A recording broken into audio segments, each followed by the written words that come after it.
میرے معزز ناظرین، ہمارے اسلام میں سب سے بڑا جو نزاع ہے وہ ہے مسئلہ امامت، مسئلہ خلافت پر۔ ہم شیعوں کا عقیدہ یہ ہے کہ رسول پاک صلی اللہ علیہ وآلہ وسلم کے بعد ان جیسا ہی ان کے خلیفے میں وہی صفات ہونی چاہیے، وہی کوالٹیز ہونی چاہیے جو رسول پاک صلی اللہ علیہ وآلہ وسلم میں تھی، انہی جیسی شخصیت، انہی جیسا شخص جس میں عصمت ہو، جیسا ان کا رسول پاک صلی اللہ علیہ وآلہ وسلم کے پاس علم ہے، اللہ تعالیٰ سے قرب ہے، اور جو صرف فضائل نفسانیہ ہے انہی جیسا ان کے جانشین میں ہونا چاہیے، مگر وہ صفات جو بالدلیل الخاص خارج ہیں، جیسے نبوت ہے اور جیسے وحی قرآنی کا تلقی کرنا ہے، قبول کرنا۔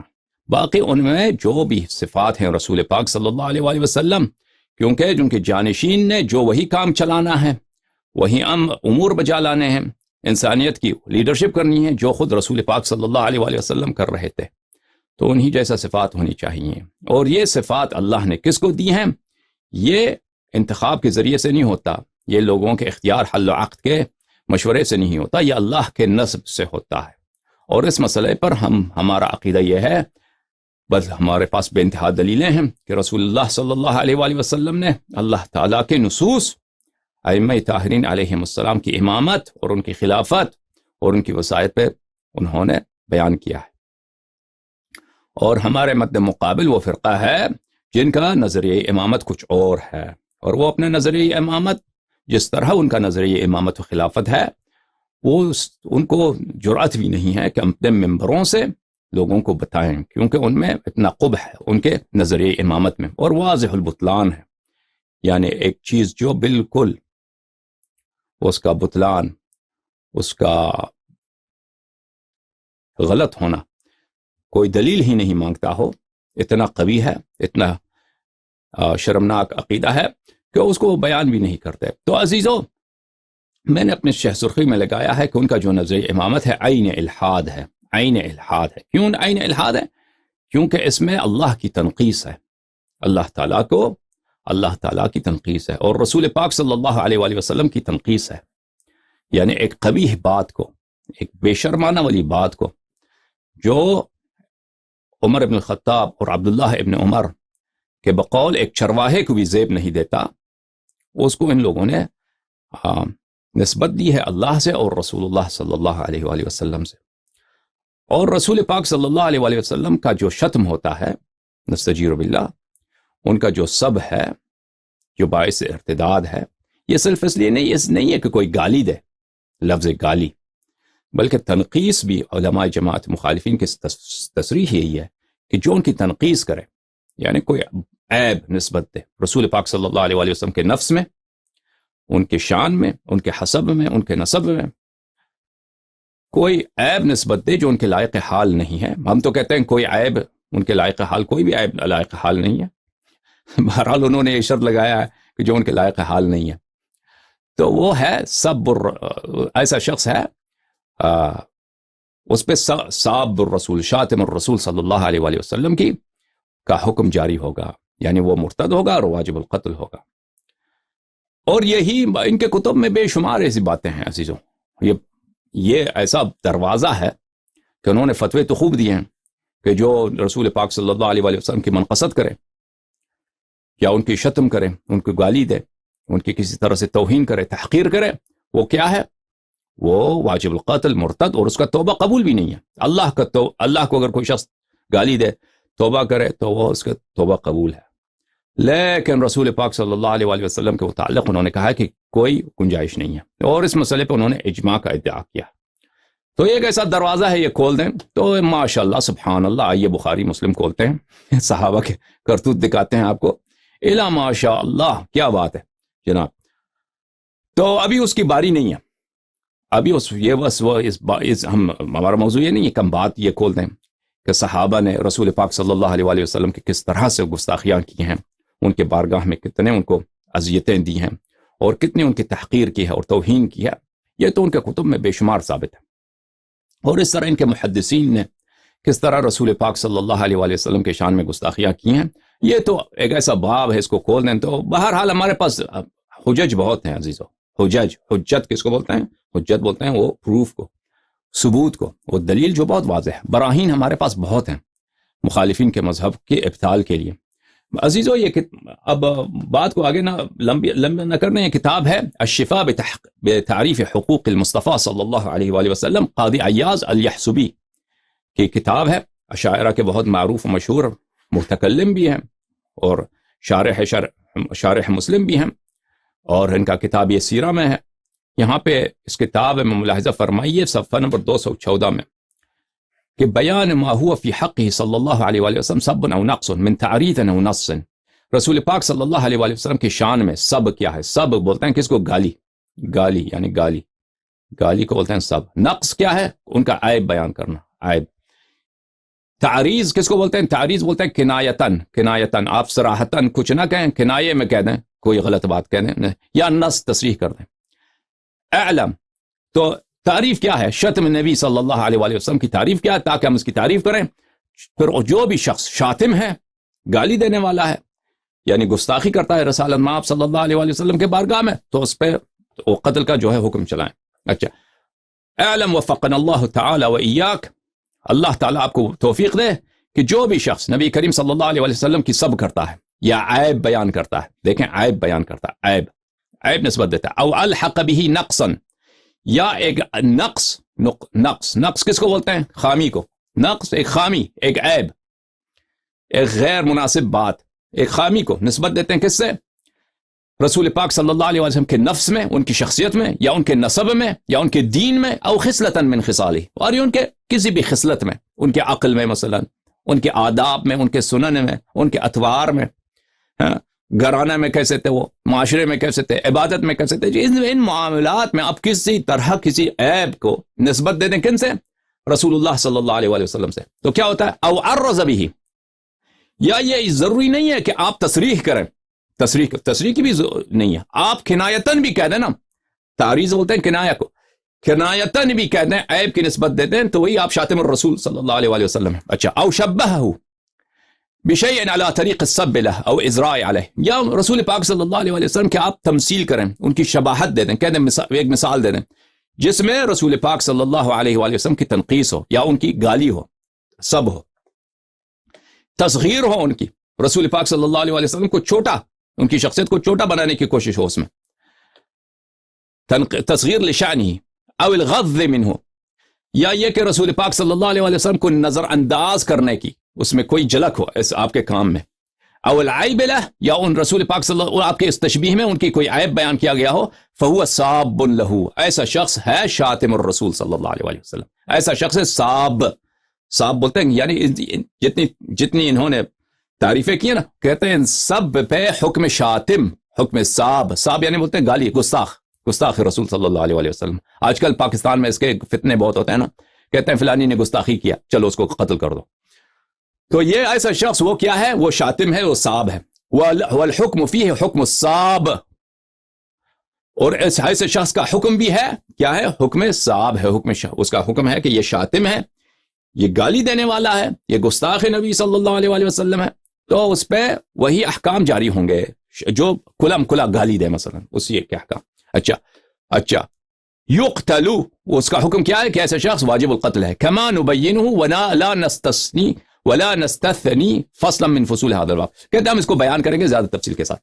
یہ جو پتہ چلا نا عزیزو، یہ کتاب ہے اکفار الملحدین فی ضروریات الدین، تالیف المحدث الکبیر الشیخ محمد انور شاہ الکشمیری، تبع المجلس العلمی۔ اچھا، یہ کتاب سن 1996 میں چھپی، یہاں پہ ملاحظہ فرمائی صفحہ نمبر 54 میں فرمایا، ایما رجل مسلم، جو بھی مسلمان شخص سب رسول اللہ صلی اللہ علیہ وآلہ وسلم، جو رسول پاک صلی اللہ علیہ وآلہ وسلم کو نستجیر باللہ کیا کرے؟ گالی دے، او کذبہ، تکذیب کرے، جھٹلائے، او عیب بیان کرے، عیب کی نسبت دے، عیب کی نسبت خوب یاد رکھیے عزیزو، عیب کی نسبت دے کن سے؟ رسول پاک صلی اللہ علیہ وآلہ وسلم، یا تنقیص کرے، فقد کفر باللہ، اللہ وہ کافر ہے ہی کافر، ٹھیک ہے نا؟ خوب یاد رکھیے فتوے، اور یہ فتوے ان کے ہاں اجماعی ہیں، یہ نہیں ہے کہ شاذ قول آپ کو بتا رہے ہیں، یہ اجماعی، ایسا شخص کیا ہے؟ وہ کافر ہے، وبانت امرأته منہ، اس کی عورت جو ہے اس سے، عورت اس کا آٹومیٹک طلاق ہے، اس کو طلاق دینے کی ضرورت ہی نہیں ہے. عورت اس پہ بھلے عورت اس پہ حرام ہے، چلیں جناب. اور اس طرح کے فتوے ان کے ہم بہت ہے ابن تیمیہ کے کتابوں میں، الا ماشاء اللہ بہت زیادہ اس طرح کے فتوے. جب یہ بات نظر آئے نا عزیزو ہیں، تو آئیے ان کا بالاجماع عقیدہ یہی ہے. ان کے علماء نے، ان کے مشاہیر نے اپنے کتابوں میں لکھا ہے بالاجماع ان کا عقیدہ یہ ہے. بعض کی تصریح یہ ہے کہ ہمارا اجماع ہے اس مسئلے پہ، یعنی کسی اس میں کوئی مخالف نہیں ہے. بعض نے کہا کہ یہ ہمارے جمہور کا قول ہے کہ رسول پاک صلی اللہ علیہ وآلہ وسلم اس دنیا سے گئے ہیں، کسی کی امامت پہ انہوں نے نص نہیں کیا. ٹھیک ہے نا. ملاحظہ فرمائیے یہ کتاب ہے صحیح مسلم. اچھا میں بات کو ابھی ایک جھلکی آپ کو دکھا دوں پھر تفصیل کہ کسی کے انہوں نے کیا نہیں کیا ہے، کسی کے امامت کی تنصیص نہیں، کسی کو نصب نہیں کیا. پھر اس کے آگے جا کے انہوں نے خود اپنی کتابوں میں لکھا ہے کہ کسی کو امامت پہ نصب نہ کرنا. ایک شخص مر جاتا ہے، کسی کو اپنی امامت، وہ بہت نہایت ہی قبیح کام ہے، نہایت ہی قبیح کام ہے. اگر ایک چرواہا بھی یہ کام کر دے تو وہ چرواہا کیا کہلائے گا؟ غدار چرواہا کہلائے گا. تو عزیزو، تو انہوں نے بالاجماع رسول پاک صلی اللہ علیہ وآلہ وسلم کو ایسی بات کی نسبت دی ہے جو ایک چرواہا، ان پڑھ جاہل عرب کا بدو جو ہے، چرواہے کو بھی زیب نہیں دیتا. وہ نہ صرف رسول پاک صلی اللہ علیہ وآلہ وسلم بلکہ ان کے رب، ان کے پروردگار، ان کے خالق کو بھی نسبت دی ہے. ٹھیک ہے نا. تو ہم نے مسلم برادران کی ہم نہیں کہتے کہ یہ کافر ہیں، ہم تکفیر نہیں کرتے، لیکن ان کے اگر یہ اپنے کتابوں میں دیکھیں، ان کا نظریہ امامت ان کے اپنے ہی علماء کے اجماعی فتووں کے روح سے ان کا اپنا نظریہ امامت ان کے اپنے ہی سبب کا کفر بنتا ہے. ہمارے نزدیک یہ کافر نہیں ہے. جی ہاں، اگر جس شخص کے لیے امامت اہل بیت علیہ السلام ثابت ہو پھر بھی وہ انکار کر دے، وہ بلا شک اس کے کفر میں ریب نہیں، وہ کافر ہے. لیکن جو شخص اس کو پتہ نہیں ہے، حجت اس پہ تمام نہیں ہے، وہ مسلمان اس دنیا میں اس پہ اہل اسلام کے احکام چلے گے. ٹھیک ہے عزیزو. یہ کتاب ہے مسلم شریف شرح مختصر النووی، ترجمہ ہے علامہ وحید الزمان صاحب کی، جلد 5 مشہور و معروف ہے. ترجمہ ہے مسلم کا باب الاستخلاف و ترکی، خلیفہ بنانا اور نہ بنانا، یہ باب ہے مسلم میں. اچھا صفحہ نمبر 116 ہے. اچھا یہاں پہ حدیث نمبر 4414، صفحہ نمبر 118. یہ ایک حدیث آپ کو پہلے آپ کو پیش کر چکے ہیں، دوبارہ تفصیل کے ساتھ پڑھنے کی ضرورت نہیں. میں آپ کو اردو ترجمہ مولانا وحید الزمان صاحب کا مولوی وحید الزمان کا سنانا چاہتا ہوں. تو عبداللہ ابن عمر نے کہتے ہیں کہ میں نے اپنے والد عمر سے کہا، میں نے لوگوں سے ایک بات سنی ہے تو قسم کھا لی میں نے کہ آپ سے ضرور اس کا ذکر کروں گا. لوگ یہ کہتے ہیں کہ آپ کسی کو خلیفہ نہیں کریں گے. عمر جو ہے مرنے والا ہے، اس کو چاقو لگی ہے، زخم ہوا ہے. اچھا تو اس کا بیٹا اس کے پاس گیا ہے، کہتا ہے لوگ یہ کہتے ہیں، اس کو کہنے والا کون تھا؟ حفصہ تھا، اس کی بہن تھی، کہ لوگ یہ کہتے ہیں کہ آپ کسی کو اپنا خلیفہ نہیں بنانے والے، اور اگر آپ کا کوئی چرانے والا ہو اونٹوں کا یا بکریوں کا، پھر وہ آپ کے پاس چلا آوے ان اونٹوں یا بکریوں کو چھوڑ کر، تو آپ یہ سمجھیں گے کہ وہ جانور برباد ہو گئے. اس صورت میں اچھا آدمیوں کا خیال تو اور بھی زیادہ ضروری ہے نا. میرے اس کہنے سے ان کو خیال ہوا، یہ جو ہے نا ترجمہ وحید الزمان کا صحیح نہیں ہے. قال وافقه قولی فوضع رأسه، اس نے میرے قول سے موافقت کی. عمر نے میرے قول، اس کا ترجمہ اسے نہیں کیا. پھر وہ فوراً اس میں چلا جاتا اور ایک گھڑی تک وہ سر جھکائے رہے. ٹھیک ہے نا. فوافقه قولی، اس کا انہوں نے ترجمہ نہیں کیا. یہ کتاب ہے شرح مسلم، تصنیف علامہ غلام رسول سعیدی، فرید بلوچستان لاہور، جلد نمبر 5. ٹھیک. یہاں پہ باب الاستخلاف و ترکی، صفحہ نمبر 758، صفحہ 759 میں یہ حدیث نمبر 4600.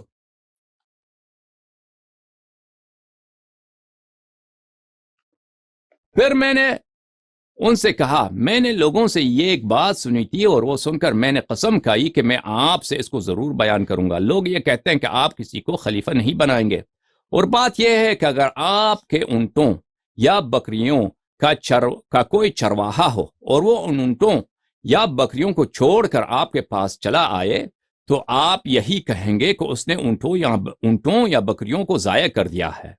یعنی غدار چرواہا، وہ بھی کچھ دن کے لیے آئے یا 2 گھنٹوں کے لیے آئے نا.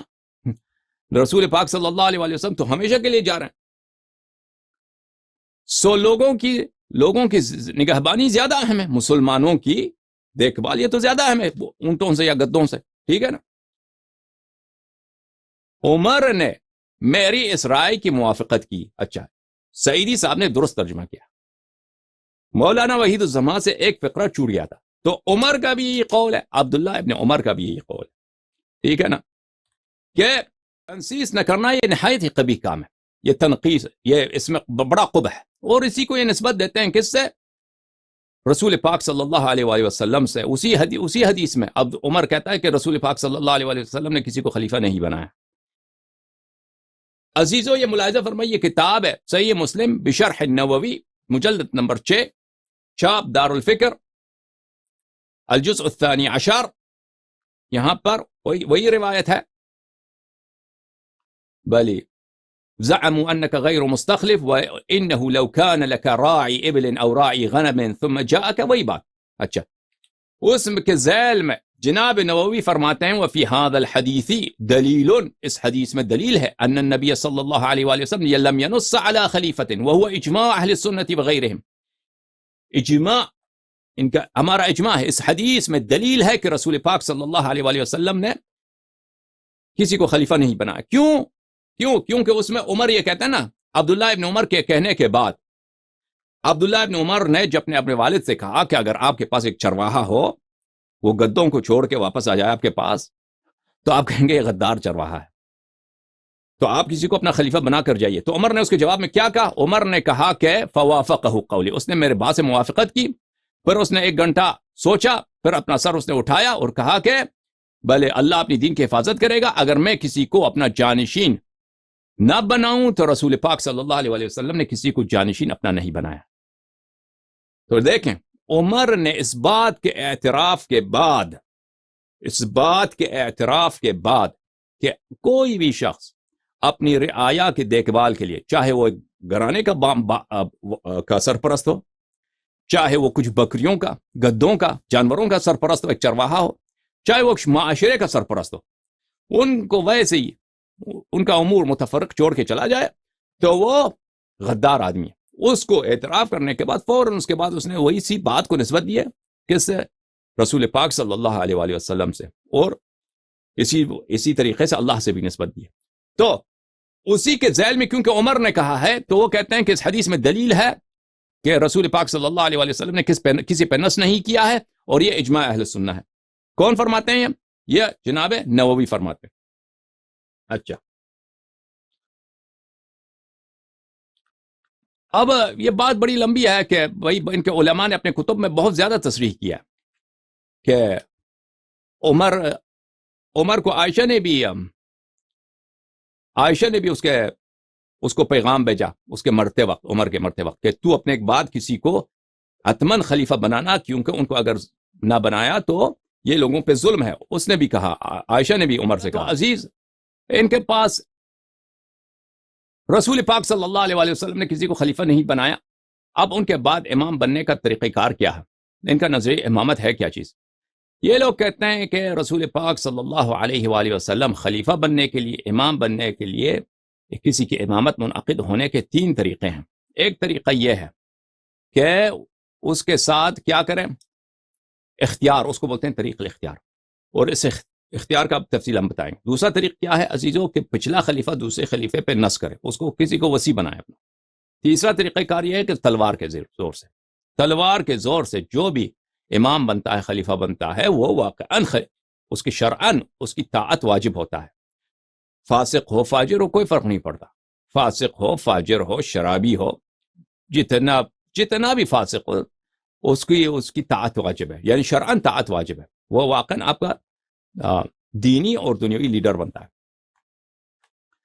ان باتوں کا بالاختصار ہم آپ کی خدمت میں پیش کرتے ہیں انشاءاللہ تبارک و تعالیٰ، تاکہ آپ کو پتہ چلے کہ ان کا نظریہ امامت ہے کیا چیز۔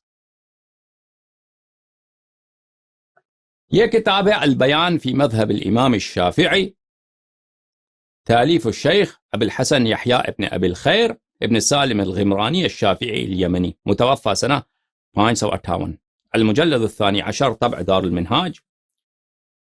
یہاں پہ ملاحظہ فرمائیے صفحہ نمبر 10 پہ کیا فرماتے ہیں، ٹھیک ہے؟ فإن الإمامة لا تنعقد إلا بأن يستخلفه الإمام الذي كان قبله۔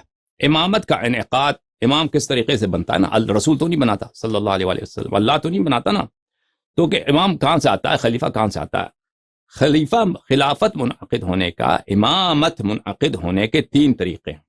طریقہ نمبر 1 یہ کہ پچھلا والا امام جو ہے اس اپنے آنے والے امام کی تنسیص کرے، اور ان باتوں پہ کوئی نص نہیں ہے عزیزو، ان کے پاس کوئی نص نہیں ہے، یہ سب بناوٹی باتیں ہیں، علماء نے بنایا ہے، کیونکہ ان کے خلیفے ان طریقوں سے بنتے تھے ان کے ہاں، بھلے ابو بکر کے زمانے سے لے کر بعد میں خلافت بنی امیہ، بعد میں خلافت بنی عباس، انہی طرق سے لوگ خلیفے بنتے تھے، تو ان کو شرعی تو بنانا ہے۔ رسول پاک صلی اللہ علیہ وآلہ وسلم کی جانب سے کوئی حدیث تو ہے نہیں،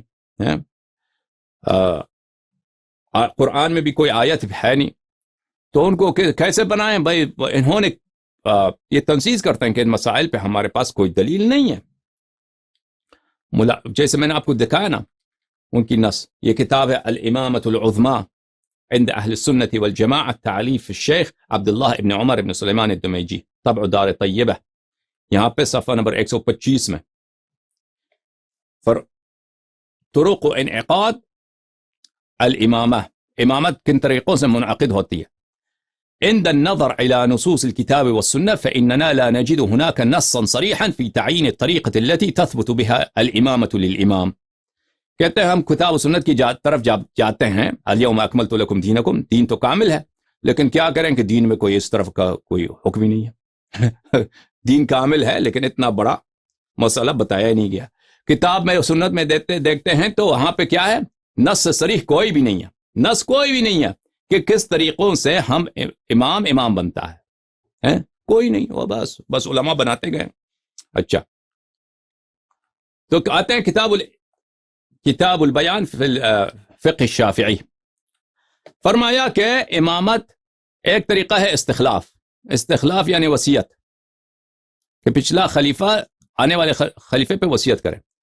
وَبِأَن لَمْ يَكُنْ هُنَاكَ إِمَامٌ فَيَقْهَرُ النَّاسَ بِالْغَلَبَةِ، اور دوسرا طریق نمبر 2 یہ ہے غلبہ کے ذریعے سے، پیروزی کے ذریعے سے، فتوحات کے ذریعے سے، کہ اگر کوئی امام نہیں ہے تو ایک آدمی آتا ہے تلوار اٹھا کے سب کو اپنا مقہور بناتا ہے، سب پہ اس کا غالب ہو جاتا ہے۔ اگر امام ہو بھی نا، مروان الحمار، مروان ابن عبد العزیز، وہ تو خلیفہ تھا، منصور الدمانقی اور صفاح، یہ لوگ آ گئے، ابو مسلم خراسانی آ گیا تو انہوں نے اس کو شکست دی، اس کو قتل کیا، سب نے ابو منصور صفاح کے ساتھ انہوں نے کیا کیا، وہ بیعت کی اور ان کا امام بن گیا، ان کا خلیفہ بن گیا۔ اچھا، او بأن يعقد له الامام اہل الحل والعقد، یا یہ ہے کہ اس کو امام بنائے کون؟ اہل حل و عقد۔ اہل حل و عقد کون ہے میرے عزیزو؟ بعض یہ دفعہ یہ کہتے ہیں کہ یہ مجتہدین ہیں، امت کے مجتہدین، امت کے علماء۔ بعض یہ دفعہ کہتے ہیں کہ اہل حل و عقد کون ہیں؟ وہ ہیں فوج کے جنرل، قبیلوں کے جو سردار ہوتے ہیں، یعنی زعماء، متنفذین، اکابر مسلمانوں کے امت میں، یہ لوگ اگر کسی کے ساتھ بیعت کریں تو وہ امام بن جاتا ہے۔ اچھا، ولا يلتفت الى اجماع الامه عامه على عقده، کہتے ہیں اجماع کی ضرورت نہیں ہے کہ سب امت بیک قول کسی کی امامت کو قبول کریں۔ کیوں؟ لانهم اتباع لاهل الاجتهاد، کیونکہ یہ اہل اجتہاد کے تابع ہیں، کیونکہ علماء کو، عوام کو کس کی تابع ہونی چاہیے؟ مجتہدین کے۔ مجتہدین اگر کسی کے ساتھ بیعت کریں تو وہ بن جاتا ہے امام۔ اچھا، تو کتنے مجتہدوں کی ضرورت ہے بھائی؟ اگر کیا ایسا ہے کوئی پارلیمنٹ بناتے ہیں شورا بناتے ہیں. کیا ایسا کوئی کانسیپٹ ہے تمہارے پاس کہ مجتہدین کا ہے جتنے مثلا حنفی مذہب کے مجتہدین ہیں یا شافعی ہے مختلف مذاہب یہ سب جمع ہو جائیں خلیفہ بنائیں امام بنائیں؟ پہلی بات تو ہے اس کہاں ہے شریعت میں اس کا حکم؟ وہ تو کوئی شرعی حکم نہیں ہے نا. تو کیا یہی ہے کہ سب مجتہدین جمع ہو جائیں؟ وہ کہتے ہیں نہیں اس کی کیا ضرورت ہے، ایک بھی مجتہد یا 2 مجتہد 3 مجتہد کسی کے ساتھ کیا کریں بیعت کریں تو وہ خلیفہ بن جاتا ہے. تو لوگوں عام طور پہ جماعت مخالفین کے جماعت عمریہ کے جو تھنکرز ہیں، ان کے جو متفکر لوگ ہیں، ان کے مبلغین ہیں، وہ مغربی دنیا کو اور اپنی نوجوان نسل کو اس طرح پیش کرتے ہیں کہ شیعہ سنی میں فرق کیا ہے. ہاں کہتے ہیں شیعہ کہتے ہیں کہ رسول پاک صلی اللہ علیہ وسلم امامت ان وراثت میں ہے، ان کے خاندان میں ان کے داماد کو پھر ان کے نسل کو منتقل ہو جاتا ہے. اور ہم کہتے ہیں کہ مسلمان خود اپنا خلیفہ بناتے ہیں، مسلمان انتخاب کرتے ہیں، یہ امت انتخاب کرتے ہیں، ان میں سے سب سے جو باصلاحیت شخص ہے، سب سے جو زیادہ عالم ہے متقی آدمی اس کو خلیفہ بناتے ہیں. دیکھیں پہلی بات تو یہ ہے کہ شیعہ یہ نہیں کہتے کہ یہ امامت وراثت سے ہوتی ہے، وراثت کی کوئی بات نہیں. ہم شیعہ کہتے ہیں کہ امامت اللہ کے نصب سے ہوتی ہے، اسی طرح جس طرح نبوت اللہ کے تعین سے ہوتی ہے، اللہ کے استفاء اور اللہ کی نصب سے ہوتی ہے. کیونکہ اللہ نے کس کو عصمت دیا ہے وہ اللہ ہی کو پتہ ہے، ٹھیک ہے نا. عصمت تو ایسی بات نہیں ہے کہ میرے ماتھے پہ لکھا ہو کہ معصوم. ویسے تو عصمت کا ادعا تو سبھی کرتے ہیں، کر سکتے ہیں کہ میں معصوم ہوں، معصوم ہے مجھے اپنا امام بناؤ، فلانا معصوم ہے اس کو امام بناؤ. لیکن اللہ نے کس کو عصمت دی ہے وہ ادعا تو سب کریں گے. عصمت تو کوئی ظاہری بات نہیں ہے. عصمت ہے کوئی ظاہری بات کہ انسان کے ماتھے پہ لکھا ہو معصوم؟ بہت سارے لوگ ہیں جن کے خطا ہم نے نہیں دیکھے ہیں، بہت سارے لوگ ہیں جن کی غلطیاں ہم نے نہیں دیکھے ہیں، لیکن وہ معصوم نہیں ہے. معصوم کون ہے؟ معصوم وہ ہے جس کو اللہ نے عصمت عطا فرمایا، جس کو اللہ تعالیٰ نے عصمت عطا فرمایا وہ معصوم. تو جس کو اللہ نے علم دیا ہے، جیسا رسول پاک صلی اللہ علیہ وسلم کو اللہ نے علم دیا تھا، جو بھی بشر کو ضرورت ہے ہدایت کی رسول پاک صلی اللہ علیہ وسلم کے پاس تھی، ہے کہ نہیں؟ ٹھیک ہے کہ نہیں؟ اگر ہم رسول پاک صلی اللہ علیہ وسلم کے زمانے میں ہوتے تو دین میں حیرت نام کی کوئی چیز ہوتی؟ آپ مجھے بتائیں. اگر ہم مدینے میں ہوتے ہیں سنہ 5 ہجری کو، سنہ 6 ہجری کو، کسی بھی اختلافی مسئلہ جو آج مسلمانوں کے لیے اختلافی ہے، ٹھیک ہے، اللہ کے صفات پر، اللہ آسمان میں ہے یا اللہ جسم نہیں ہے، اللہ تعالی شر کا خالق ہے، شر کا خالق نہیں ہے، ہمارے افعال اللہ تعالی انجام دیتا ہے. جیسے ہم مثلا کوئی شخص زنا کرتا ہے، شراب پیتا ہے، تو اس کا کرنے والا اللہ، خالق الافعال اللہ ہے، ٹھیک ہے نا. مسلمانوں کا آپس میں مسائل پہ اختلاف، اللہ کا کلام قدیم ہے، قرآن قدیم ہے یا قرآن مخلوق ہے، ٹھیک ہے، الا ماشاء اللہ مختلف. اگر ہم رسول پاک صلی اللہ علیہ وسلم کے زمانے میں ہوتے، کوئی بھی عقیدے کا مسئلہ ہو یا افعال کا مسئلہ ہو، تراویح شرعی ہے یا بدعت ہے مثلا، یہ اس میں کوئی اختلاف ہوتا؟ کوئی اختلاف نہیں ہوتا نا، کوئی اختلاف نہیں ہوتا. کیونکہ علم کا ایک ایسا دروازہ ہے، ہدایت کا ایک ایسا دروازہ ہے نبی کریم صلی اللہ علیہ وسلم کہ ان کے کلام میں کوئی مسلمان شک ہی نہیں کر سکتا نا کہ وہ کسی بھی مسئلے پہ فرمائیں تو وہی اللہ کا حکم ہے، وما ينطق عن الهوى. تو یہ احتیاج الی الحجہ، یہ ہمارے کیا ہے؟ اللہ کا ایسا حجت ہے نبی کریم صلی اللہ علیہ وسلم کہ ان کے ہوتے ہوئے کوئی شک ہی نہیں کہ دین کے کسی بھی مسئلے پر. یہ صرف یہ نہیں کہ اس زمانے میں اس کی ضرورت تھی، یہ ہر زمانے میں اس کی ضرورت ہے، ہر زمانے میں اس کی ضرورت ہے. کیونکہ قرآن کریم اس میں احکام کتنے ہیں؟ سب مسلمان کہتے ہیں ہم قرآن کو مانتے ہیں. وہابی قرآن کو مانتا ہے، جہمی قرآن کو مانتا ہے، جبری قرآن کو مانتا ہے، ماتوریدی قرآن کو مانتا ہے، اشعری قرآن کو مانتا ہے، ٹھیک ہے نا، معتزلی قرآن کو مانتا ہے، اسماعیلی قرآن کو مانتا ہے، زیدی قرآن کو مانتا ہے، شیعہ اثنا عشری قرآن. کون ہے جو قرآن کا منکر ہے؟ تمام اختلافات کے باوجود کہ مسلمان ایک دوسرے کی تکفیر کرتے ہیں، تمام اختلافات کے باوجود کہ مسلمان ایک دوسرے کو قتل کرتے ہیں، زندیق ہونے کے بنا پر قاتل مقتول دونوں ہی قرآن سے استدلال کرتے ہیں، ٹھیک ہے نا. سنت کیا؟ ایک کے نزدیک حدیث صحیح ہے، دوسرے کے نزدیک حدیث حدیث کی کتاب ہی حجت نہیں ہے، ان کی اپنی کتاب ہے، ٹھیک ہے نا. تو میرے عزیزو، نہ قرآن اور نہ سنت کس چیز کا جگہ لے سکتا ہے؟ حجت ناطقہ کا جگہ لے سکتا ہے. تو ہمارے شیعوں کا کیا عقیدہ؟ ہمارے شیعوں کا عقیدہ یہ ہے کہ یہ رسول پاک صلی اللہ علیہ وآلہ وسلم کے بعد بھی اللہ کا حجت، یہ اس کے سوا دین کا کوئی چارہ ہی نہیں ہے. کہ دین ہمیشہ زمین پہ ایسا شخص ہونا چاہیے جو جس کا کلام فصل الخطاب ہو، جس کی وجہ سے تمام ابواب ہدایت کے لوگوں کے لیے میسر. اچھا، پہلے ہمارا عقیدہ یہ ہے، ہمارا عقیدہ یہ نہیں ہے کہ یہ میراث سے ہوتا ہے، وراثت سے ہوتا ہے امامت. جانب مقابل وہ کیا کہتے ہیں بھائی، لوگوں میں مشہور کر دیا کہ جی ہمارے مذہب میں جمہوریت ہے، ہم کہتے ہیں کہ امت خود انتخاب کرے. مسلمان شیعہ کہتے ہیں کہ بھائی ان کے خاندان میں چلتا ہے، رسول پاک صلی اللہ علیہ وسلم ان کے ہاں کیا ہے، ان کے ہاں شیعوں کے ہاں وہ بادشاہت ہے. شیعوں کے ہاں یہ نہیں ہے، شیعوں کے ہاں یہ ہے کہ استعفیٰ ہے.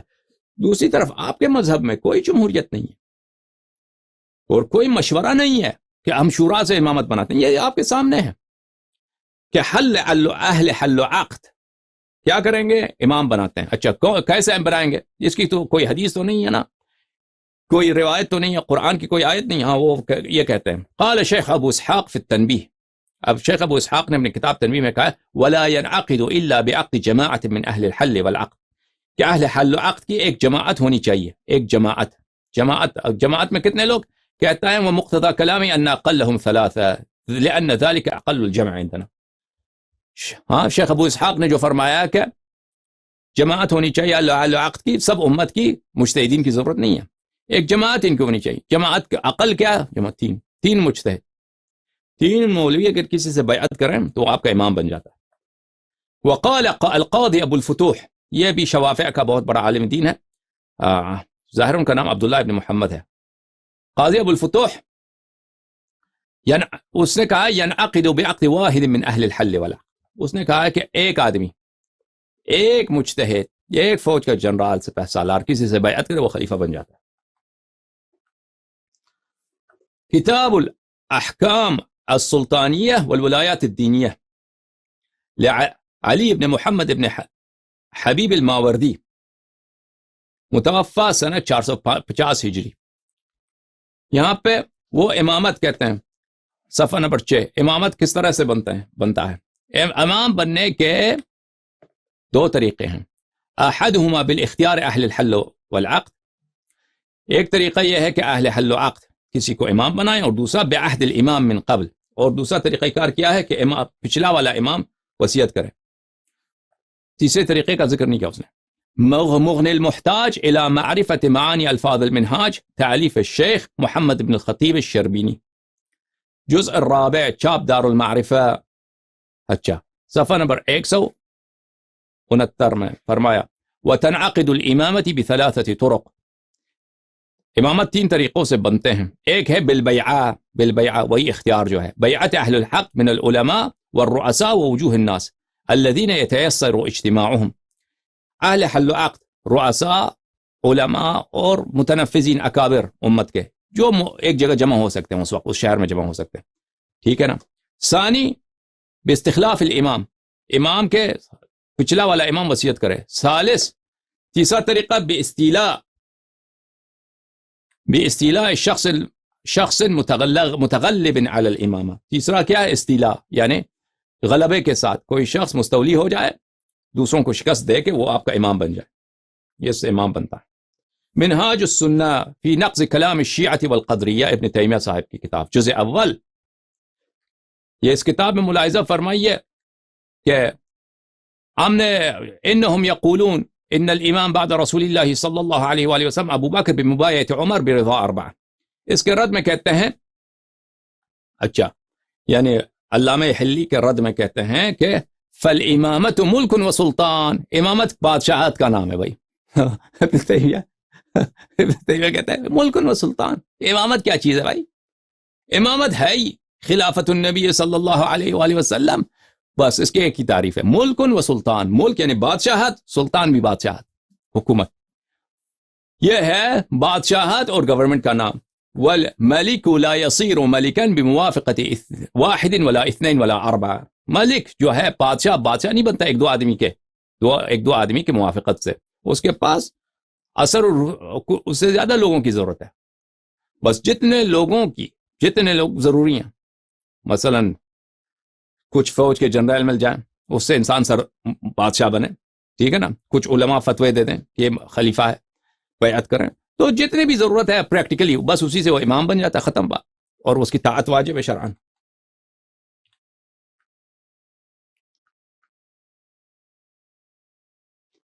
اچھا، ان لوگ دیکھیں جماعت مخالفین میں سب سے بڑی جو بڑی جماعت ہے عقائد میں، وہ کون ہے؟ اشاعرہ کی ہے.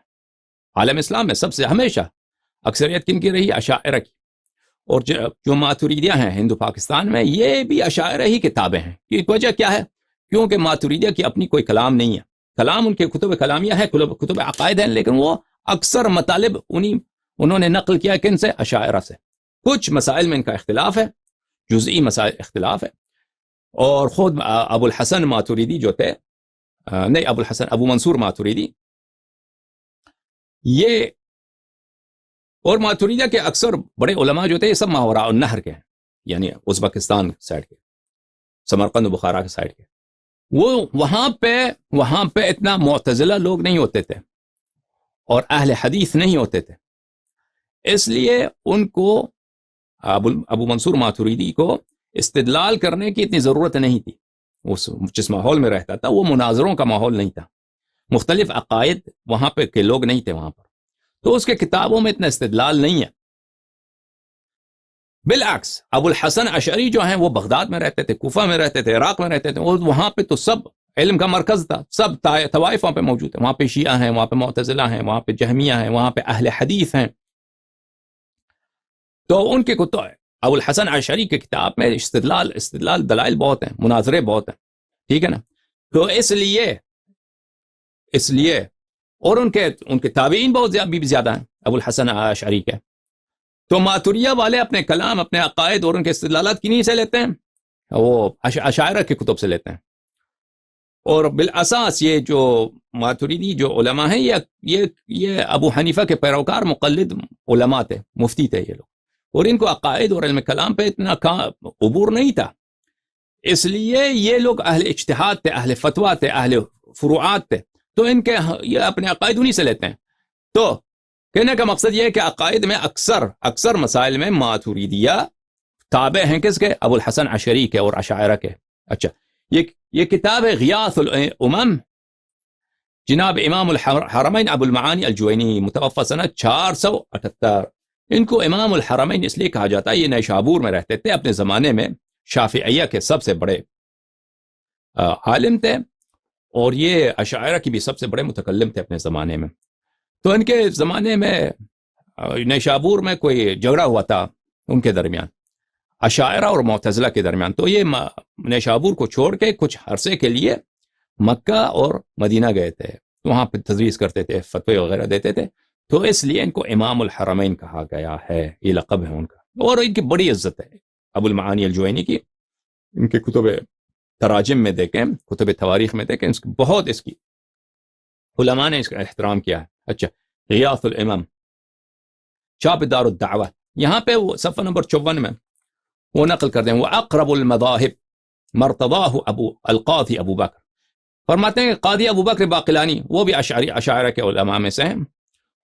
یہ سب سے بہترین مذہب یہی ہے، قاضی ابو بکر باقلانی کے ہیں. وهو المنقول عن شیخنا ابو الحسن، اور یہی منقول ہے کن سے؟ ابو الحسن اشعری سے. وهو ان الامامة تثبت بمبايعة رجل واحد من اہل العقد، کہ امامت صرف ایک شخص کی بیعت سے، ایک شخص، نہ الیکشن ہے، کچھ بھی نہیں بھائی، کوئی جمہوریت نہیں ہے، کوئی اختیار. یہ کہتے ہیں امامت اختیار سے ہے. کس کی اختیار؟ امت کی اختیار نہیں، وہ امت کی اغلبیت کی اختیار نہیں، امت کے ایک علاقے کے اغلبیت، اکثریت، ان کے اختیار نہیں. ایک شخص دوسرے شخص سے بیعت کریں کہ آپ ہمارے خلیفہ، تو وہ امام بن جاتا ہے زبردستی. رجل واحد، ایک شخص بیعت کرے دوسرے کے ساتھ، وہ امام بن جاتا ہے، ختم بات. ہاں، اتنا آسان طریقہ امامت بننے کا. تو یہ رسول اللہ صلی اللہ علیہ وسلم کو میسر نہیں ہے. یہ کام جو ہر دو آنے کے مولوی کو میسر ہے. فوج کے سرداروں کا کیا کام ہے بھائی؟ وہ تو کسی کوئی بھی اس سے سیاسی بندوبست ہو جائے وہ کسی کو امام بنا سکتے ہیں, اس سے بیعت کر سکتے ہیں. بیعت کا کیا؟ یزید کی بیعت ہو گئی, ٹھیک ہے نا. یعنی وہ کام جو ہر فوجی جنرل, ہر قبیلے کے سردار کسی بھی فاسق کو امام بنا سکتے ہیں, وہ رسول پاک صلی اللہ علیہ وسلم نہیں کر سکتے, ان کو حاصل ہے. اچھا,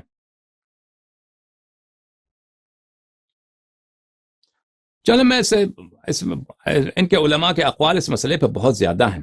اس مسئلے پر, اسی مسئلے پر کہ ایک آدمی کے اختیار سے امام بن جاتا ہے دوسرا. اچھا,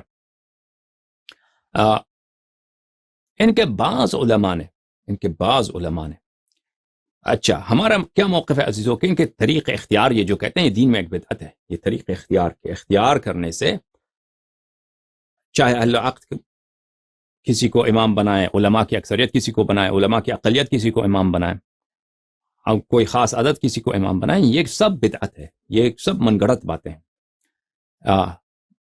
اللہ اور رسول صلی اللہ علیہ وسلم نے نہیں فرمایا. ان کے بعض علماء نے اس کے لیے ایک دلیل ذکر کیا ہے, کہتے ہیں یہ دلیل ہمارے پاس ہے. وہ دلیل کیا ہے عزیزوں؟ ملاحظہ فرمائیے.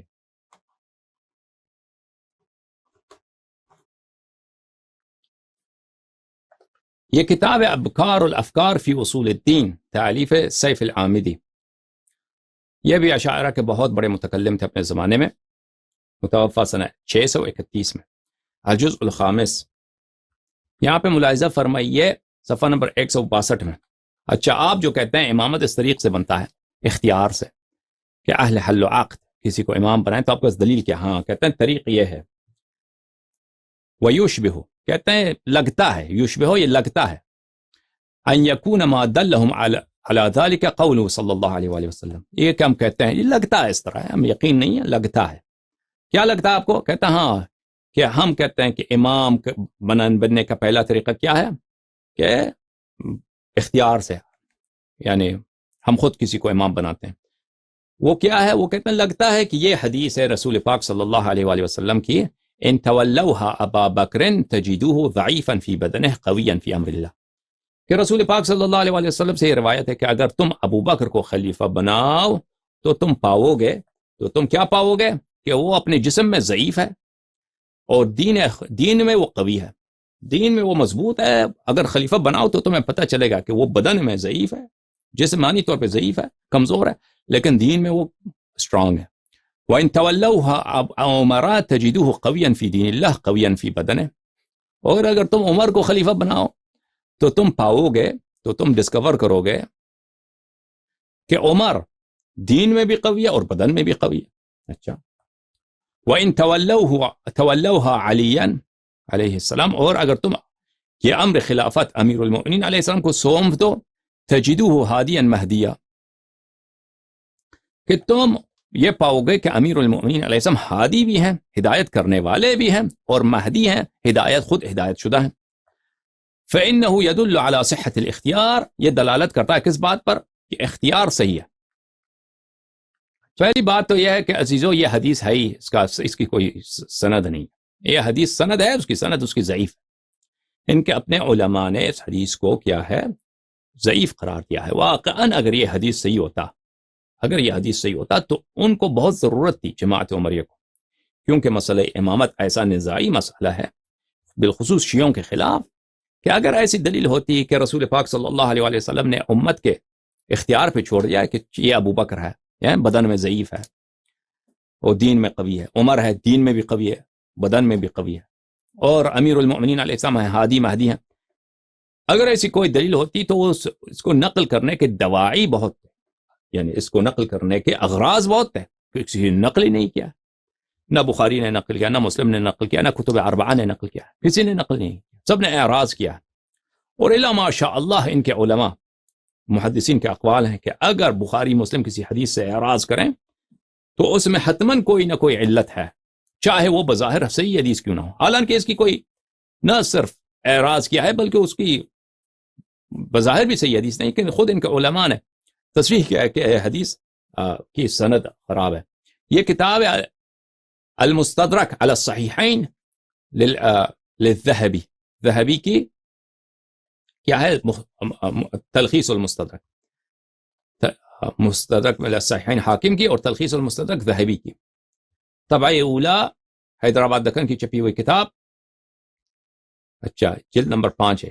یہاں پہ ملاحظہ فرمائیے، اسی حدیث کو نقل کر کے اچھا کیا کہتے ہیں کہ ان تولوا ابا بکر تجدوه زاهدا في الدنيا راغبا في الاخره، وان تولوا عمر تجدوه قويا امينا لا تاخذه في الله لومة لائم، وان تولوا عليا تجدوه هاديا مهديا يسلك بكم الطريق۔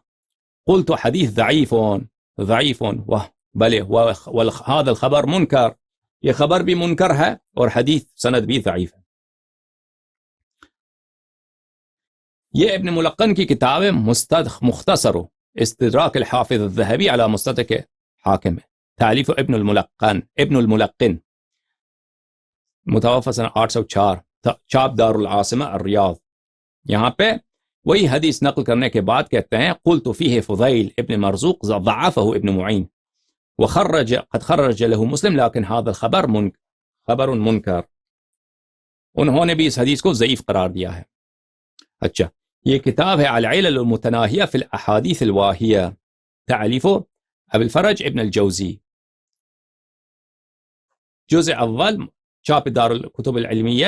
یہاں پہ وہ اپنے مقدمے میں مصنف فرماتے ہیں وقد جمعت فی هذا الكتاب الاحادیث الشدیدۃ التزلزل الکثیرۃ العلل، میں نے اس کتاب میں جمع کیا ان احادیث کو جو بہت ہی زیادہ متزلزل ہیں اور کثیرۃ العلل ہے، یعنی جن میں علت بولتے ہیں بیماری کو، اسباب بیماری یعنی اسباب ضعف بہت زیادہ ہیں ان احادیث میں نے ان احادیث کو اس کتاب میں جمع کیا۔ اچھا اسی کتاب کے صفحہ 253 میں 3 اسانید کے ساتھ، حدیث نمبر 405، حدیث نمبر 406، حدیث نمبر 407، یہ احادیث وہی ہیں، ان ولیتموها ابا بکر فزاہد فی الدنیا راغب فی الاخرہ، بلے ان تؤمروا ابا بکر تجدوه امینا زاہدا، بلے ان تستخلفوا ابا بکر تجدوه قویا فی امر اللہ ضعیفا فی نفسه۔ وہی احادیث، ان احادیث کو نقل کر کے وہی فرماتے ہیں کہ یہ حدیث، یہ سب طرق اس کے ضعیف ہیں، 3 طرق ہیں اور یہ تینوں کی 3 ضعیف ہیں۔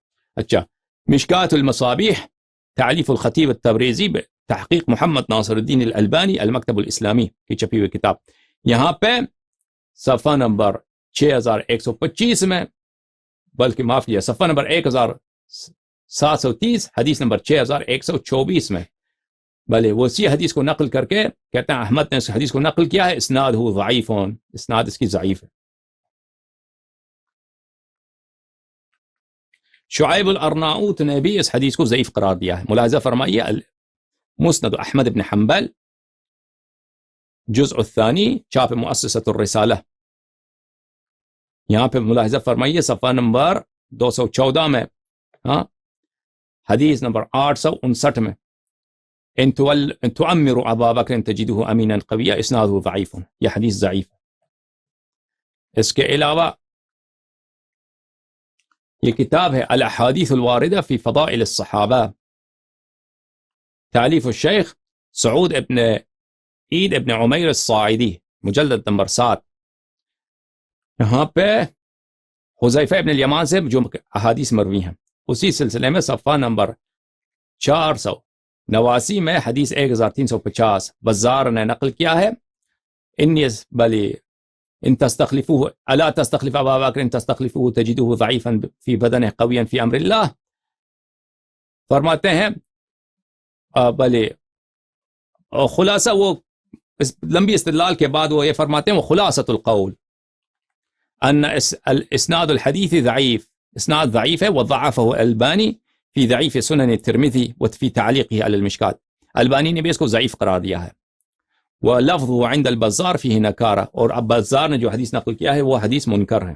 اچھا ٹھیک ہے نا، تو عزیزو پہلا طریقہ کار ان کا کیا ہے؟ پہلا طریقہ کار جماعت عمریہ کے امامت منعقد ہونے کا یہ ہے کہ جماعت مخالفین فرماتے ہیں کہ اختیار سے ہے، اختیار وہ بھی کیا کہ وہ امت کے کچھ افراد کسی شخص کو خلیفہ بنائیں، اور ان کے بہت بڑے بڑے علماء نے تنصیص کی ہے کہ ایک بھی شخص کسی دوسرے کے ساتھ بیعت کرے وہ اس سے امام بن جاتا ہے۔ تو عزیزو اس کی کوئی دلیل نہیں ہے، یہ ایک من گڑت بات ہے کوئی کہ رسول پاک صلی اللہ علیہ وآلہ وسلم نے یہ امر امامت، امر خلافت امت کے اختیار پہ چھوڑ دیا ہو۔ اس کے برعکس آیات قرآنی میں وَرَبُّكَ يَخْلُقُ مَا يَشَاءُ وَيَخْتَارُ مَا كَانَ لَهُمُ الْخِيَرَةُ، صریح قرآن کریم ہے کہ امت کو اختیار کرنے کی اجازت نہیں ہے، جواز نہیں ہے۔ اس آیت شریفہ کا استدلال کسی اور وقت کے لیے انشاءاللہ تبارک و تعالی۔ میں اب 1 گھنٹہ میں نے بات کی ہے تقریباً، اب میں آپ سب کو بہت شکر گزار ہوں